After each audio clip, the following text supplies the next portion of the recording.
Hello, this is Divya and welcome back. आज हम start करेंगे विकास की अवस्थाएं। अगर हम गर्भावस्था से और संपूर्ण जीवन काल को कुछ भागों में बांट दें तो उन अवस्थाओं को हम मतलब उसमें विकास किस प्रकार से होगा, हम उन अवस्थाओं को पढ़ेंगे। मुख्यतः हम 3 अवस्थाएं पढ़नी है हमें। पहली है शेषवावस्था, जिसका समय हम लेंगे 0 से 2 वर्ष या मुख्यतः कहें 6 वर्ष। दूसरी अवस्था हमें पढ़नी है बाल्यावस्था, जिसका समय हम लेंगे 6 से 12 वर्ष। और तीसरी है किशोरावस्था, जिसका समय हम लेंगे 12 से 18 वर्ष। अगर हम बाल्यावस्था को 2 भागों में बांट दें, पूर्व बाल्यावस्था और पश्च बाल्यावस्था, तो इसे हम 2 एज ग्रुप में बांट सकते हैं। इसका एज ग्रुप हो जाएगा 2 to 6 और इसका हो जाएगा 6 to 12। अगर बाल्यावस्था को 2 भागों में बांट दें तो उस कंडीशन में हम शेषवावस्था का 0 से 2 वर्ष मानेंगे। ठीक है, तो अब हम स्टार्ट करते हैं शेषवावस्था, जिसका कार्यकाल जन्म से 6 वर्ष मानते हैं। मैंने बता दिया कि अगर बाल्यावस्था को 2 भागों में बांटेंगे तो हम इसका समय 0 से 2 वर्ष लेंगे। सबसे पहले हम देखते हैं कि शेषवावस्था की विशेषताएं क्या क्या हैं। तो ये अतार्किक चिंतन की अवस्था है, जैसा कि पियाजे ने कहा है। अतार्किक चिंतन से मतलब है कि उसमें चिंतन तो शुरू हो गया है पर उसमें तर्क नहीं है, वो किसी चीज़ के बारे में लॉजिक नहीं लगा सकता, पर चिंतन शुरू हो चुका है। जीवन की आधारशिला कहलाएगी। इस एज में हम बच्चे को जो भी पढ़ाएंगे या जो भी सिखाने की कोशिश करेंगे वो लाइफ टाइम उसके काम आएगा, इसलिए हम इसे जीवन की आधारशिला कहते हैं। उसके बाद है बक्की अवस्था। इसका मतलब ये है पूर्व बाल्यावस्था तक, लगभग 6 वर्ष तक बच्चा कुछ ना कुछ बोलता रहेगा। अगर उसके पास कोई इनएनिमेट थिंग है तो वो उससे भी बात कर सकता है। उसे पता नहीं है वो किस बारे में बात कर रहा है, लेकिन वो कुछ ना कुछ बोलता रहता है। दूसरों पर निर्भरता होती है, मुख्यतः कहें तो उसकी माता पर निर्भरता होती है एक बालक की। भले उसे फीड कराना हो, टॉयलेट ट्रेनिंग देना हो या और भी कितनी ही चीज़ें जिनके लिए वो मुख्यतः अपनी माँ पर ही निर्भर होगा। नहाना, खाना, खेलना, कूदना सबके लिए। उसके बाद है शारीरिक और मानसिक विकास में तीव्रता। जैसा कि हम जानते हैं कि किसी भी बालक का मानसिक विकास ऑलमोस्ट 90% 5 वर्ष तक हो जाता है, तो इसलिए मानसिक विकास में तीव्रता होगी। और शारीरिक विकास, जैसे कि 2 या 3 साल तक उसकी लंबाई लगभग दुगनी हो जाती है, तो शारीरिक विकास में सबसे ज़्यादा तीव्रता हम शेषवावस्था में देखेंगे। उसके बाद है कल्पना की सजीवता, यानी कि फेरिटल इमेजिनेशन। कोई भी ऐसी इनएनिमेट थिंग जो हिल रही है या जो मूव कर रही है वो उसे सजीव लगेगी और वो उसे उसी की तरह ट्रीट करता है। जैसे कोई बॉल है, अगर वो बॉल से खेल रहा है, बॉल को फेंक देता है तो बॉल उसे हिलती जुलती नज़र आती है, तो वो बॉल से भी बात कर सकता है। परियों की कहानियाँ या वो कोई कार्टून देखता है जैसे टॉम एंड जेरी, तो वो कार्टून्स को भी समझता है कि एनिमेट थिंग्स हैं या सजीव हैं, मेरी तरह ही कोई बालक हो सकते हैं। उसके बाद है आत्म प्रेम की प्रवृत्ति, यानी कि नार्सिसिज्म। वो खुद से प्रेम करता है, जिसका रिपीटेशन हम किशोरावस्था में देखेंगे। वो खुद ही को सेंटर मानता है, खुद ही खुश रहने की कोशिश करता है और उसे लगता है कि सब लोगों का ध्यान मुझ ही पर होना चाहिए।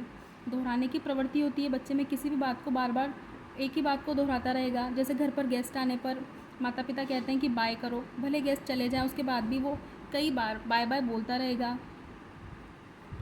नैतिकता का अभाव। कोई भी बालक हो 2 या 3 वर्ष तक लगभग सामाजिक या असामाजिक, हम उसे दोनों नहीं कह सकते, क्योंकि उसे पता ही नहीं है कि सामाजिक चीज़ क्या है, नैतिकता क्या है या अनैतिकता क्या है। अगर वो किसी चीज़ के लिए मना कर देगा तो आप कितना ही समझा लो वो हाँ नहीं भर सकता, वो मना ही करेगा, तो उसमें नैतिकता का अभाव है।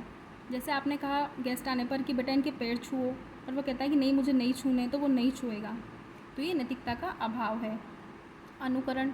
वो बच्चा, छोटा बच्चा 5 वर्ष तक लगभग सबसे ज़्यादा चीज़ें अनुकरण से सीखता है, तो हम कहते हैं कि इसमें माता पिता को बच्चे के सामने आदर्श प्रस्तुत करने चाहिए ताकि वो वैसा ही बन सके, या उसके सामने झगड़ा नहीं करना चाहिए, गाली गलौज नहीं करनी चाहिए। वो जो सुनेगा वही सीखेगा। अगर वो देखता है उसके आसपास के लोग गाली निकालते हैं तो वो वैसा ही व्यवहार करना सीख जाएगा। शेषवावस्था के बच्चों में काम प्रवृत्ति होती है, जैसे कोई भी चीज़ को वो अपने मुंह में लेकर उसको टेस्ट करता है और देखना चाहता है कि ये क्या है। उसके बाद है लिंग समझ। शेषवावस्था में लगभग 3 वर्ष में बालक में लिंग समझ आ जाती है कि वो समझने लगता है कि वो लड़का है या लड़की है, और लड़का है तो वो लड़की नहीं बन सकता, और अगर वो लड़की है तो वो लड़का नहीं बन सकती। सबसे ज़्यादा जिज्ञासा होती है, लेकिन यहाँ पर जिज्ञासा क्या से होगी, क्यों से नहीं। क्यों का मतलब है कि उसमें भी तर्क नहीं है, चिंतन नहीं है, वो तो समझ नहीं सकता क्यों, लेकिन वो क्या चीज़ है वो ये जानना चाहता है, इसलिए वो अपने हर चीज़ को अपने मुंह में लेकर देखना चाहता है कि ये क्या है।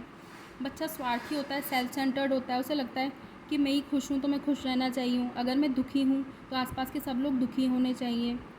मूल प्रवृत्तियों पर आधारित व्यवहार करता है। जैसे कोई बच्चा है, उसे बहुत तेज़ भूख लग रही है, तो उसने देखा अगर उसके पास कंकड़ पत्थर भी हैं आसपास तो वो उनको खा जाएगा। मूल प्रवृत्तियों पर आधारित व्यवहार करेगा। उसे रोना है तो वो बहुत चीख चीख कर रोने लगता है। नकारात्मक व्यवहार, अगर कोई भी माता पिता उससे कुछ पूछें तो वो ना में मुँह हिलाता है और मना कर देता है हर चीज़ के लिए। प्रतिवर्त और सहज क्रियाएं करता है, जैसे चूसना, निगलना, किसी भी चीज़ को फेंकना, वो वही क्रियाएं करेगा। और इसकी हम उपावस्थाएं पियाजे की प्रथम अवस्था की उपावस्थाओं के रूप में पढ़ेंगे। रिफ्लेक्स रिएक्शंस को, संवेगात्मक अस्थिरता होती है, वो संवेगों को, अगर वो रो रहा है तो वो चुप नहीं होगा, रोता रहेगा, खेल रहा है तो खेलता रहेगा। रटने पर आधारित स्मृति होती है, क्योंकि वो अभी समझ नहीं सकता, इसलिए किसी भी चीज़ को बार बार दोहराता है और उसी पर आधारित उसकी स्मृति होती है। और आत्मगौरव की प्रवृत्ति होती है इसमें। कोई अगर उसने कोई खेल खेला या तो वो खुद को बहुत बड़ा चढ़ाकर बताने की कोशिश करता है, तो इस अवस्था में आत्मगौरव की प्रवृत्ति होगी। अब हम देखते हैं कि किन किन मनोवैज्ञानिकों ने शेषवावस्था के बारे में कौन कौन से कथन कहे हैं। सबसे पहले है पियाजे। पियाजे ने शेषवावस्था को अतार्किक चिंतन की अवस्था कहा है, क्योंकि इस अवस्था में बच्चे के पास तर्क नहीं है, वो तर्क संबंधित बातें नहीं कर सकता, इसलिए इसे अतार्किक चिंतन की अवस्था कहा गया है। उसके बाद है ब्रूनर ने कहा है खिलौनों की बाल्यावस्था को खिलौनों की आयु, यानी कि इसमें हम पूर्व बाल्यावस्था लिख सकते हैं। खिलौनों की जो अवस्था है वो 2 से और 6 वर्ष की है। उसके बाद न्यूमैन ने क्या कहा कि 5 वर्ष की अवस्था बालक के शरीर व मस्तिष्क के लिए ग्रहणशील होती है। तो हम इसके जो कुछ इम्पोर्टेंट वर्ड्स हैं उन्हें याद कर लेते हैं। उसके बाद है फ्रायड का कथन बहुत इम्पोर्टेंट है। फ्रायड ने कहा है कि बालक को जो कुछ भी बनना होता है वो प्रथम 4 या 5 वर्षों में ही बन जाता है, इसलिए हमने इसे जीवन की आधारशिला भी कहा है कि हमें जो सिखाना हो, जो भी आदर्श देने हो, वो 4 या 5 वर्ष तक बच्चा सीख जाता है। उसके बाद है एडलर ने क्या कहा है कि शिशु बाल जीवन के ढंग के लिए तैयार है। जन्म के बाद कुछ समय के बाद ही ये निश्चित किया जा सकता है कि जीवन में उसका क्या स्थान होगा। जैसे हम कहावत में कहते हैं कि किसी भी बच्चे के लक्षण उसके पालने में ही नज़र आ जाते हैं, तो जीवन में उसको कैसा स्थान चाहिए या उसे कैसा बनाना है, उसके लिए हम सबसे ज़्यादा जो उस पर प्रभाव होगा वो शेषवावस्था में होगा। अब अगली परिभाषा देखें क्रो एंड क्रो की 20वीं शताब्दी बालक की। अगला कथन हम देखते हैं क्रो एंड क्रो का कि 20वीं शताब्दी बालक की शताब्दी कही जा सकती है। उसके बाद है गुड एनफ कि बालक का जितना भी मानसिक विकास होता है उसका लगभग आधा प्रथम 3 वर्षों में हो जाता है। इससे हमें पता लगता है कि मानसिक विकास शेषवावस्था में कितना तीव्र होता है या वो किसी भी चीज़ को कितना जल्दी याद कर लेता है। अब इसके बारे में देखते हैं कि गैसेल ने क्या कहा है कि सीखने की प्रक्रिया में इतनी तीव्रता होती है कि प्रथम 6 वर्षों में बालक उतना सीख लेगा जितना वो अगले 12 वर्षों में नहीं सीख सकता। मतलब प्रथम 6 वर्षों में वो अगले 12 वर्षों का, यानी कि किशोरावस्था 18 वर्ष तक लगभग उसका दुगना वो 6 वर्षों में सीख लेगा। उसके बाद है रूसो कि हाथ पैर नेत्र बालक के प्रारंभिक शिक्षक हैं, जिससे हमें पता लगता है कि बच्चा वर्चुअल चीज़ों से, उसके सामने जो होगी उन चीज़ों से ज़्यादा सीखेगा। अब किसी भी अवस्था को पढ़ने के लिए हम देखें कि हम उसे क्यों पढ़ रहे हैं, उसका एजुकेशन इम्प्लीकेशन क्या है, शिक्षा में उसका क्या उपयोग है। तो इससे हमें पता लगता है कि हमें शेषवावस्था में जो बच्चे को सिखाना है वो पहली चीज़ है उसको वातावरण बहुत अच्छा चाहिए जिससे वो अनुकरण कर सके या बहुत अच्छा सीख सके। उसे हमें आदर्श से सिखाना है तो हम उसे इस अवस्था में अच्छी आदतें सिखा सकते हैं। वास्तविक वस्तुओं के द्वारा शिक्षा देनी है, क्योंकि अभी वो कल्पनाओं में नहीं समझता, तो वास्तविक वस्तुओं से शिक्षा देंगे।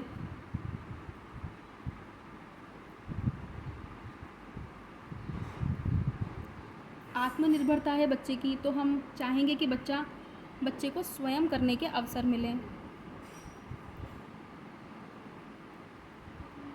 चित्र वो कहानियों के माध्यम से सिखाएं, पर चित्र और कहानियाँ ऐसी दिखाएं जिन्हें वो देख सकें, खेल के द्वारा सीख सकें। क्योंकि जैसा कि स्ट्रेंग ने कहा है कि बच्चा अधिकांशतः बातें खेलों के माध्यम से ही सीखता है।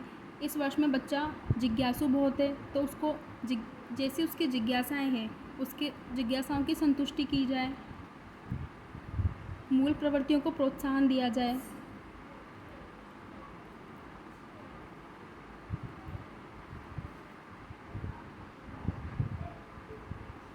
और विभिन्न अंगों से शिक्षा दी जाए, जैसे हाथ से, नेत्र से।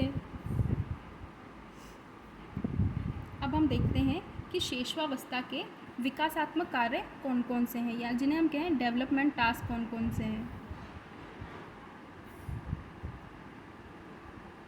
बच्चा इस अवस्था में रेंगना, खड़ा होना, चलना, दौड़ना आदि सीखेगा। साधारण रूप से जो खाने की क्रियाएं वो करने लगेगा। शारीरिक रूप से संतुलन बनाना सीख जाएगा और मल मूत्र विसर्जन पर नियंत्रण करना सीखेगा। सही गलत में भेद करना सीख सकता है और माता पिता आदि लोगों के साथ सामूहिक संबंध बना सकता है। तो हमारा ये वाला टॉपिक कंप्लीट होता है। अब हम नेक्स्ट टॉपिक पढ़ेंगे बाल्यावस्था। Thank you.